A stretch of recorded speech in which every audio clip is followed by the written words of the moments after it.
Hi guys, அஸ்ஸலாமு அலைக்கும். Welcome to Taha's kitchen. இன்றைக்கி தாஹாஸ் கிச்சனில் நம்ம என்ன செய்ய போகிறோன்னா அரைச்சி ஊற்றின மீன் குழம்பு தான் செய்ய போகிறோம். வாங்க எப்படி செய்கிறது பார்க்கலாம். நான் ஒரு கிலோ பாப்லேட் மீன் எடுத்திருக்கேன்.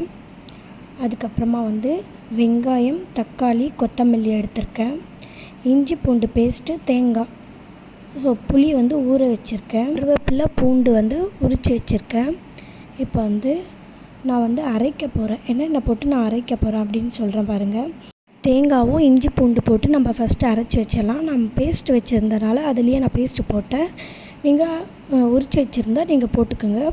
அதுக்கப்புறமா இந்த வெங்காயமும், தக்காளி, கொத்தமல்லி இதெல்லாமே இதுலேயே சேர்த்து நான் அரைச்சி வச்சுட்டு இருந்தேன். மசாலா மிளகுத்தூள், உப்பு, தனியாத்தூள், கரம் மசாலா, மஞ்சள் தூள். இப்போ எண்ணெய் போட்டு இந்த கருவேப்பிலையோ பூண்டு இதுலேயே போட்டு நல்லா மிக்ஸ் பண்ணிடலாம். இது கோல்டன் ப்ரௌன் ஆன உடனேயே நம்ம இந்த மசாலா நம்ம அரைச்சி வச்சுருக்கோம் இல்லையா, இந்த மசாலா கூட போட்டு நல்லா மிக்ஸ் பண்ணிடலாம். நான் நல்லெண்ணெய் போட்டு வச்சுருக்கேன். நான் காட்டில் மறந்துட்டேன். ஸோ நான் நல்லெண்ணெயில் தான் இந்த குழம்பே செய்கிறேன். புளி தண்ணியை இதுலேயே நான் போட்டு நல்லா கொதிக்க விட போகிறேன். இந்த புளி தண்ணி நல்லா கொதித்த உடனே தான் நான் இந்த மசாலாலாம் போடுறேன்.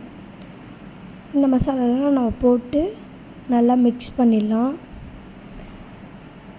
இதெல்லாம் நல்லா போட்டு மிக்ஸ் பண்ணி இதில் ஒரு ரா ஸ்மெல் இதெல்லாம் போன பிறகு நல்லா கொதிக்கணும். கொதித்த பிறகு தான் நம்ம மீன் நல்லா சுத்தமாக கழுவி வச்சுருக்கிற மீனை நம்ம இதில் போட்டுடலாம். இந்த மசாலாவிலேயே நல்லா போட்டு இந்த குழம்பு நல்லா கொதிக்கணும். இப்போ நல்லா கொதித்த பிறகு மேலே லைட்டாக கொத்தமல்லி நம்ம போட்டுக்கலாம். கொத்தமல்லி போட்டு நல்லா கொதிக்கட்டும். இந்த மாதிரி நான் கொத்தமல்லி போட்டு கொதிக்க வச்சிட்டேன். அதுக்கப்புறமா என்கிட்ட இருந்த நல்லெண்ணெய். ஸோ இந்த நல்லெண்ணெய் நான் எனக்கு எவ்வளோ தேவையோ அவ்வளோ நான் போட்டுக்கினேன். உங்களுக்கு எவ்வளோ தேவையோ நீங்கள் போட்டுக்குங்க. ஒரு மூடி போட்டு மூடி வச்சுடுங்க. நல்லெண்ணெய் போட்டு தாஹாஸ் கிச்சனுக்கு லைக் பண்ணுங்கள், கமெண்ட் பண்ணுங்கள், ஷேர் பண்ணுங்கள், சப்ஸ்கிரைப் பண்ணுங்கள். அஸ்ஸலாமு அலைக்கும்.